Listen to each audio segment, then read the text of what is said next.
The best thing for me has usually been music. I've seen music cure a lot of people, and it just hasn't usually been documented as well as a heart surgeon will save a person.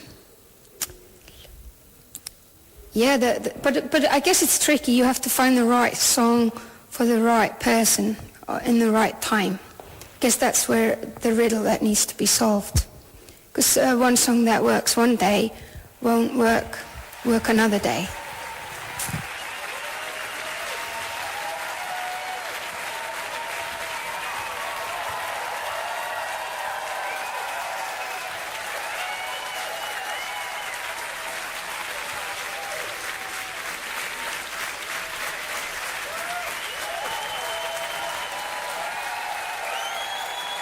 I've always been a music fan, you know, like, I guess I'm pretty, you know, addicted for life. I'm ill.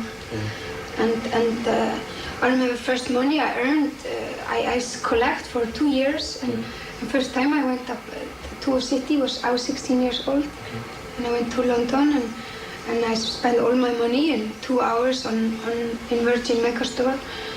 And was buying things like, you know, Brian, you know, suicide, you know, kind of all these things, and I guess I'm still kind of doing a very similar thing. I mean, what I do daily is I buy CDs, I listen to CD, I talk about music. Most of my friends are people that I can have. We can cook dinner and talk about snare sounds for 4 hours without the other one getting bored, you know. Yeah. So I'm pretty. That's my daily life, you know. Yeah. And that's the people I share my passions with. I think it's very common with how people think about music is that it's over, you know. All these great things have been written and it will never be done again. And which of course is ridiculous. The character that made Vespertine is fictional, and was this lady in waiting, hibernating in winter, slightly sort of a domestic creature that would prepare and play instruments like harps and celestas, and I first saw her like sitting on the top of a winter snowy hill with a lot of suitcases, kind of waiting.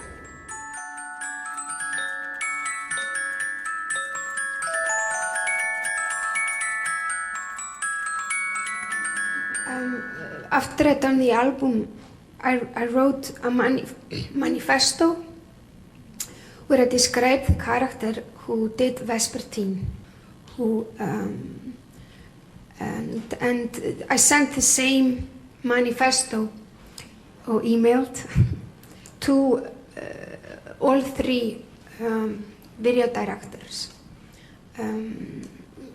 I guess also what was common with all 3 was that for all 3 it was their first music video, even though they had a lot of experience in another field. And I think probably I was very collaborative with all 3. Vespertine is an album made by a character who's very introvert, and it's about the universe inside every person. And this time around, I wanted to make sure that the scenery of the songs is not like a mountain or a city or outside. It's inside. So it's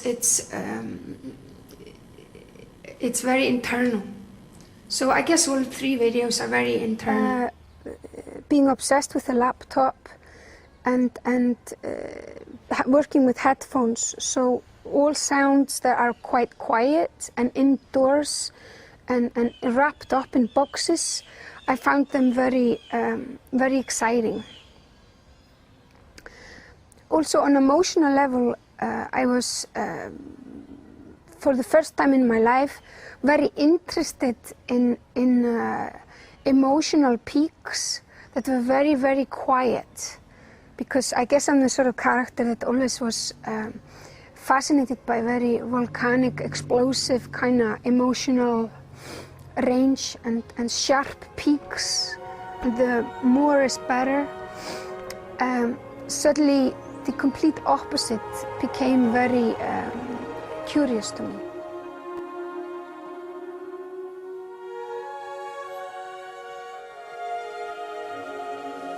If there is a troubadour watching, it is you. If there's a man about town, it is you. If there is one to be sought, it is he. If there are 9 sheaves, they are bought for me.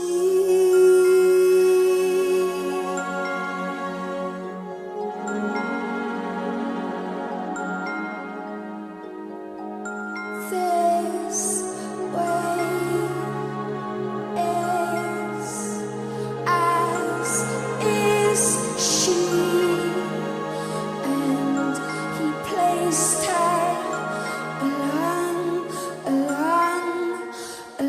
legged.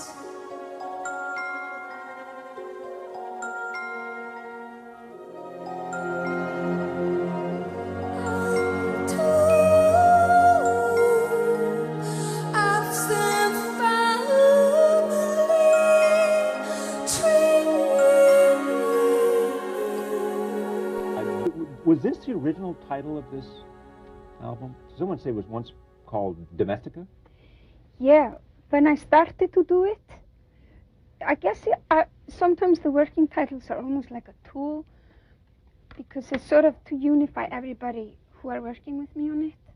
So I was trying to explain to people that I wanted it to be a love affair to the home, and on every level, that the noises were done around the house, the beats were done around the house, the singing was about being around the house, on every level of it, being with your friends, family, people you love, being on your own and lonely, or being on your own euphoric, kind of the whole range of being at home in your house. Domestic.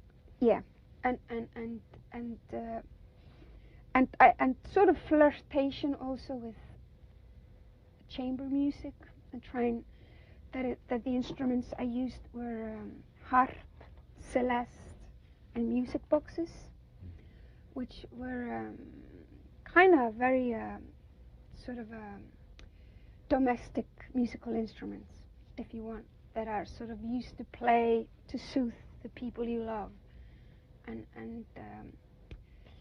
and also trying to connect that with laptops and computers, and which I think are tools that are now bringing the most exciting place on earth again. It's the home, and say, for example, Because they found a place in a home that makes it exciting for you.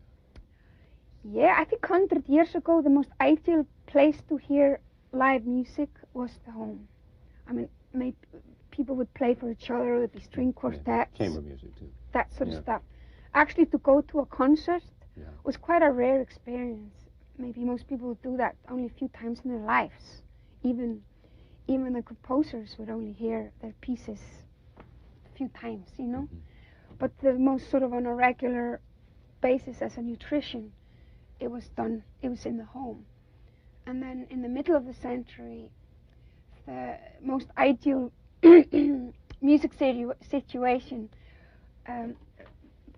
was maybe like like rock and roll or all that thing about amplifying a sound so it could reach the whole world and, you know, sort of the ideal, and maybe reach the peak in something like Woodstock, where hundreds of thousands of people were all having the same orgasmic experience. And then for me, feeling with computers and laptops, it's back to the home, you know, with DVD and everybody. It doesn't matter what hobby you have, if it's collecting stamps or Marley Manson CDs, you know, it's the home, and also just sonically, you know, that it's not this kind of amplified experience that you go, you know, like to a gig and you can't speak, you know, to each other, which I actually love for sure, but it's actually on a level, especially with electronic noises, that they're on the volume that I could sing with the same level as I'm speaking to you now, and it could be heard. And there's place for like all the human emotions and around it, and people cooking and you know, just kind of domestic life.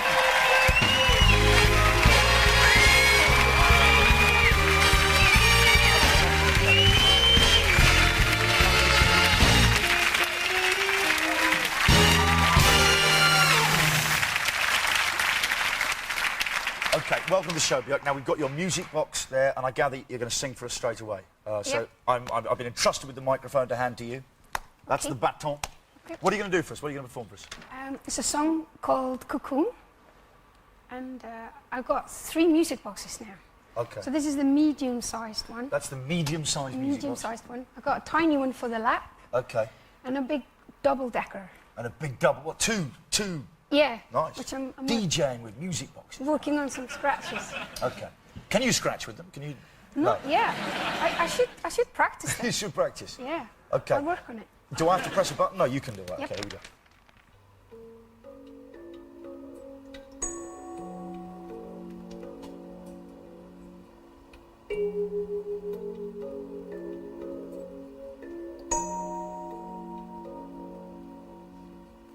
Who would have known that a boy like him would have entered me lightly, restoring my blisses?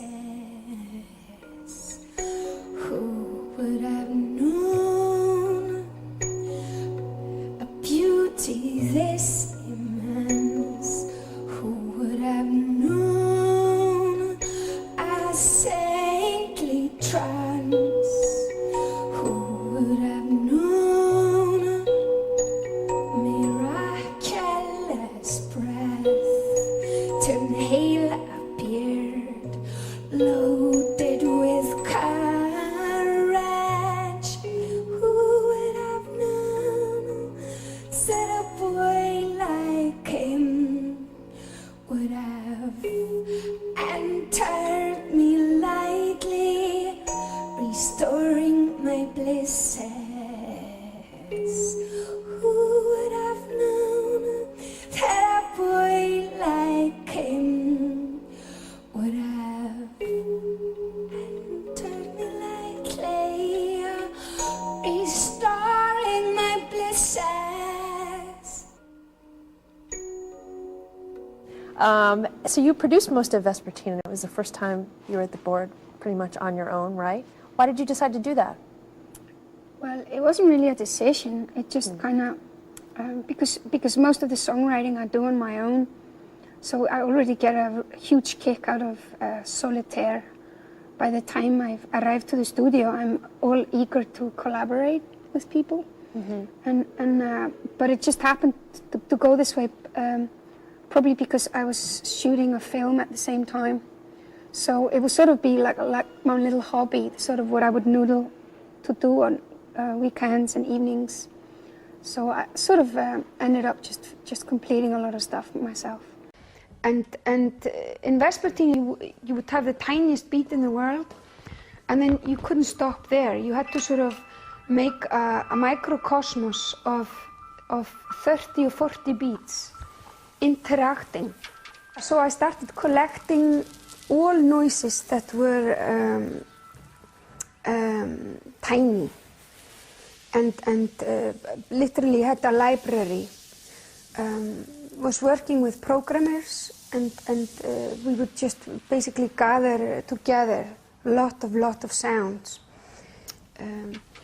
Yeah, and found out after a lot of that the key to what we were looking for was taking something very tiny and magnifying it up too big, and it sort of gave you a sensation that you've been told a secret. And then once the album was ready and I listened to it, it sort of had all the things I wanted it to be there. So maybe I didn't have to be too literal, call it Domestica as well. So I decided to go to the next level with the title and call it Vespertine, because I think the side of the album which refers to the prayer sort of angle of my album was a little bit neglected, and also the fact that I did it in winter.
So I was recording just little noises around the house, like with pencils and toasters and pots and pans.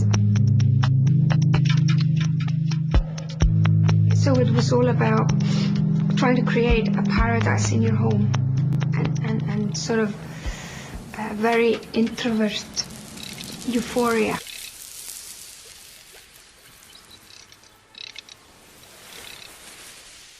I guess when I had done about 80% of the beats of the album, it sort of seems to be most of the time I can make all the skeleton and the songwriting, but then when I'm almost finished, I am curious to get the real virtuosos in the field to add like some sort of acrobatic things. So it isn't, everything isn't so wooden. Because obviously I had never made beats like this before, so they were a little wooden. So I contacted Matmos, and we had sort of been in touch, and I'd admired each other for a while. I think we were interested in doing the same things. I guess Matmos had been doing these kind of beats and using these kind of noises for like 8 years. So, and I sent them songs, and they would send them back to me with where the beats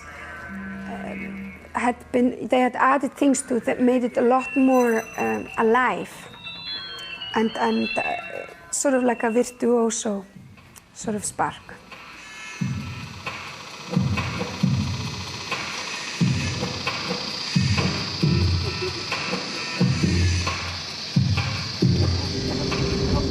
Hello? Hello. Who's that? It is Björk. Hi. What's up? Is it okay to talk to you now? It's all right. Well, I'm sleepy, but okay. I had a wild idea, and I wanted to know if you're interested in going on the tour with me. Then when we started the tour, we would spend first 8 months programming. Not only the Vespertine songs, but the 27 songs. And during that process, Matmos almost replaced almost every beat. So I would say that maybe on the tour, it became more of a Björk-Matmos collaboration, where they were still using the ground beats that I had done, but sort of replaced almost, well, quite a lot of it with their own noises. I'm sorry you said that. I'm sorry you didn't.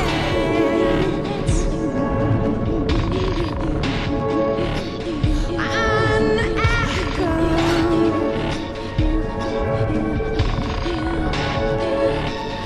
I'll stay.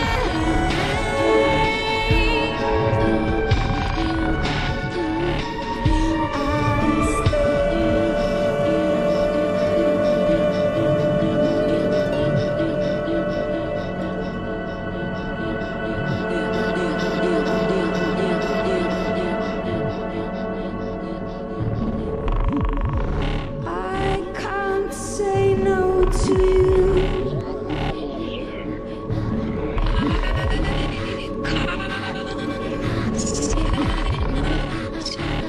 Say nothing.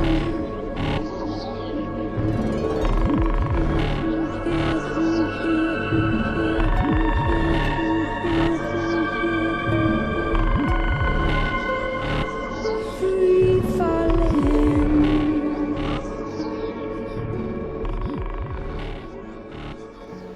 Yeah, there was a lot of little experiments going on. Since we've set us the discipline that we couldn't leave the house, we had to find all the instruments, and everything we needed for each tune had to be on the inside. So we sort of ended up wanting to like have glacier fields. So somebody took Matmos actually the plastic cup that you put in freezers to make ice cubes. And they would do like a percussion solo on that, where it would sort of crack up and melt.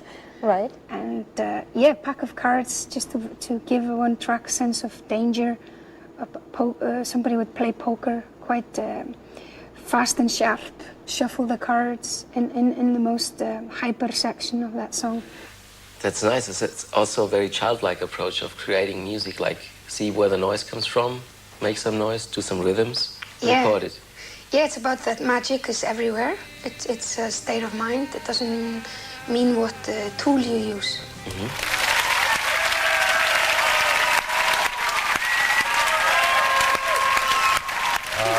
What is the kind of the musical world of this album then, when you were talking about that?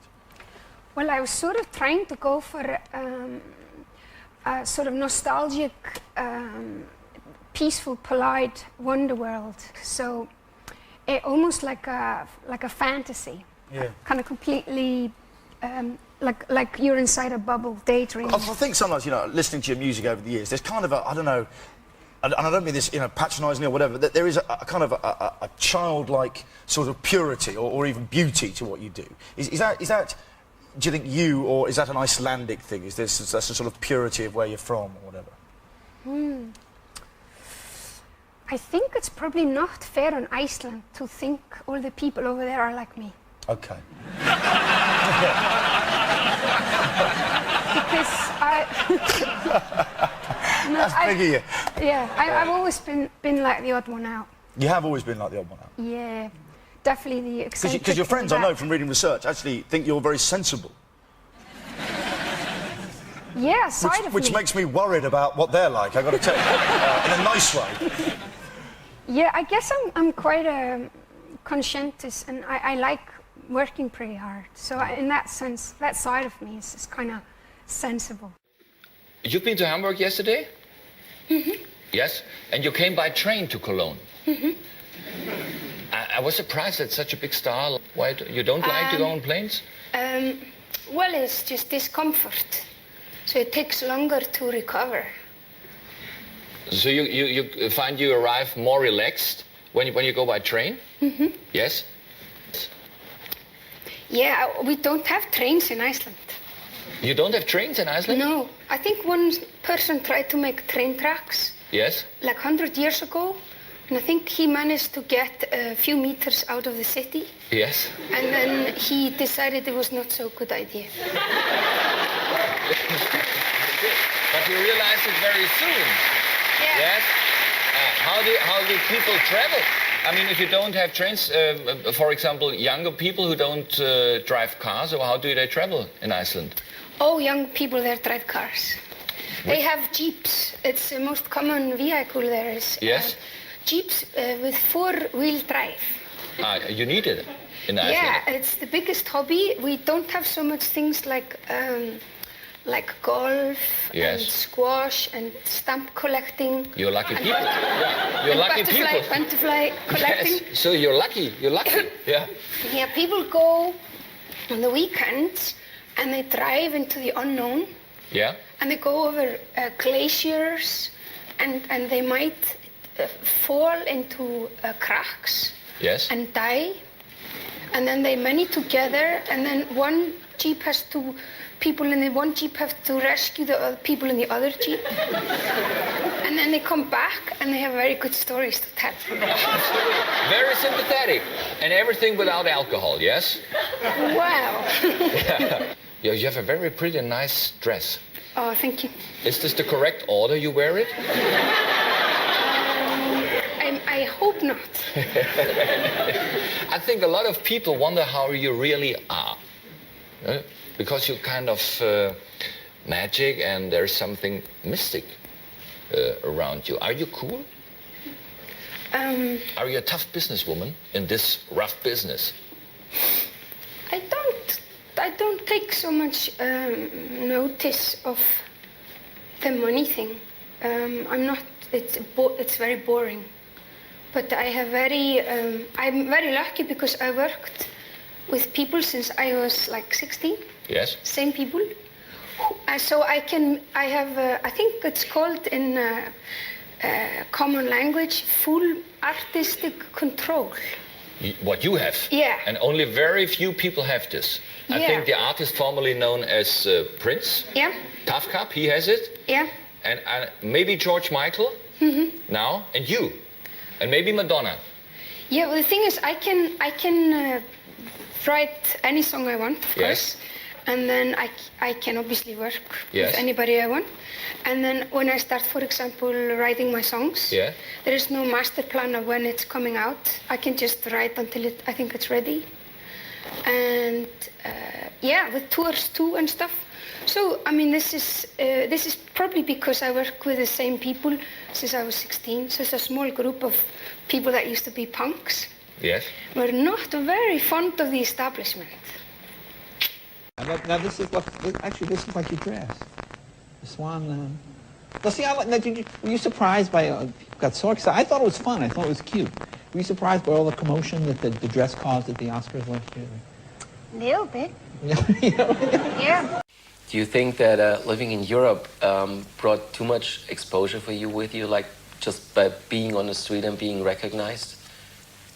I don't think being a celebrity is bad. I think it's a full-time job, and it invades your soul, and it's sort of a bit like being Mother Teresa, because you sacrifice your personal life for the public. Yeah. And it's something that's very needed by the public, otherwise it wouldn't exist. And I think it's as important as being a doctor or a taxi driver, or it's a very important role in society. But I've got offered it, and I decided to rather stay a musician. So it's not that you have the wish of being invisible or being camouflaged at times? No, I think that's a cliche. I think there's a lot of unwritten contracts you sign through life. And you agree to do things and you agree not to do things. And you have to be responsible for your life and what you do. And I'm now doing music, which is my favorite. So it couldn't really be better. You've got something on you? It's my pet. Okay, now, I've been watching your movie a couple of nights ago.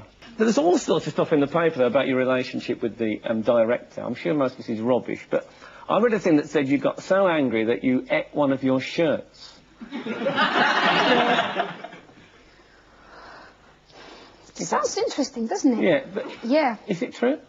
No. Oh, where did that come from then? I'm not sure, to be honest. Yeah? Yeah. Strange. Yeah, they're really into fairy tales over there. Yeah. The storytelling. Someone gave you an island. The Prime Minister of Iceland gave you an island for yourself. And you turned it down, is that right?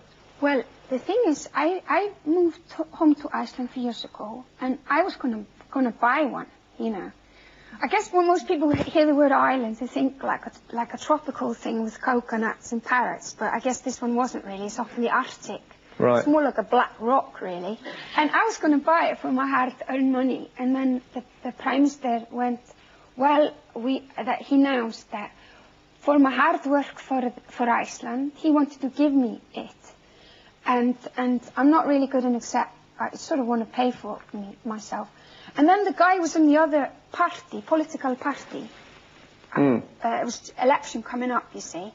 He decided to make a big thing out of it in the papers in Iceland, that the Prime Minister and the pop star were rubbing noses and being all cliquey and stuff. Made it all a bit sort of funny. So I kind of backed out. I'll just buy it later, you know. Ladies and gentlemen,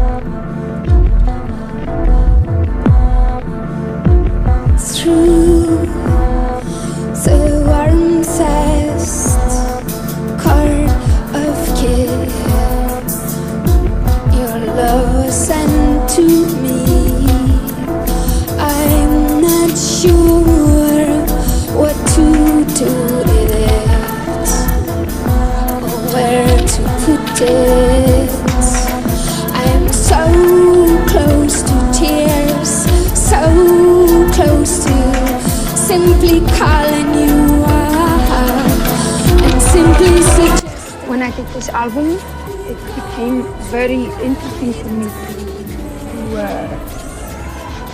break a taboo of my own.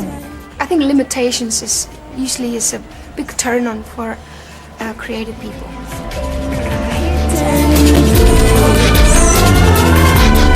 I'll keep it a hidden place. I was wondering myself why your new LP is like that, and I was wondering if it's like to find yourself back after all this filming stress and Thelma movie thing, and you did the soundtrack, and I thought maybe Björk wants to come back and find herself in this new LP, because everyone's talking about Dance in the Dark, of course. Yeah. Is it like this, that you thought, so this is me again, and not like the other projects before, like this Thelma thing? I think if I would not have done the film, I would have done an album like this. Okay. Because in a way, All Is Full of Love on Homogenic was the first Vesper Time song. I think with the Homogenic track, they were very extrovert. They're very confrontational, kind of when you kind of, it's like, hello, what do you say? It's very sort of like, yeah, let's do that, okay, wah! You know, it's very hyper and very confrontational and very almost like aggressive and actually quite arrogant sometimes. And you go that far, and then I think it's a natural way to go back inside and where you're more private and you're more detailed and sensitive. And I guess instead of meeting like going clubbing very much and meeting very, very many people all the time, which is very good and very enjoyable because it's based on trust and actually love and curiosity of human beings. When you like people so much that you even like strangers, you know, people that you don't know. And I think that's a great thing. And I definitely was one of the biggest thing with the club scene is to embrace everyone. And I definitely, part of me is very much like that. You know, I really, humans are my favorite thing, you know. Yeah. But also I think, of course, it's very important to have a strong relationship with yourself. Yeah. And I guess this album is more about being alone in your house and reading a very good book, and then your best friend since childhood comes for a visit, and you have a walk, you don't even talk, and you watch a film, you know, and it's very quality time. And maybe you meet only over the year, you meet very few people, or it's the same few people that are the source of your friendships. And I guess this album is more about things like this.